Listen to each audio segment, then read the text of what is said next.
just imagine कर गोटे पिला नुहे 30 लाख पिला गोटे एग्जाम वर्ष वर्ष प्रिपेयर करथिबे वर्ष वर्ष प्रिपेयर कला परे एग्जाम दबार टाइम आसिला एग्जाम सेंटर गोटे अलग स्टेट रे पड़ला जदि भी अलग स्टेट रे एग्जाम सेंटर पड़ला से घंटा घंटा ट्रावेल करके जाइए एग्जाम सेंटर गले एग्जाम दबा एग्जाम सेंटर रे पहुंचला बेलू एग्जाम कैंसिल हो गला आउ जो जो पिला मानको भी एग्जाम देले जो माने पिला एग्जाम दे पाइले जो पिला माने से एग्जाम सेंटर रे सर्वर क्लास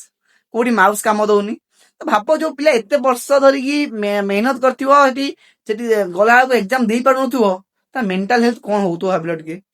तो एटा गोटे स्टोरी नुह एटा गोटे रियल घटना हमर एई वर्ष 2025 एसएससी एग्जाम रो आउ एई मिस मैनेजमेंट पई जो स्टूडेंट माने जो टीचर माने प्रोटेस्ट कले स्वर उत्तोलन कले जाई कि खाली जागा एती दाबितला मिनिस्टर संगे देखा करियो तांको ऊपर लाठी चार्ज करा गला तांको एमिति बस रे नै टाणी कि बसौतिले लागला नि टेररिस्ट के होय माने कोन जो टीचर माने एते लक्ष लक्ष पिलानकर भविष्य गढुचंदी तांको पिलानकर भविष्य पई तांको प्रोटेस्ट करिवा तांको एती अधिकार नै तांकर आउ जदि एटा अपराध प्रोटेस्ट करिया अपराध 30 लाख पिलानकर भविष्य पई खेलिबा कोन न्याय एटा अपराध नुहे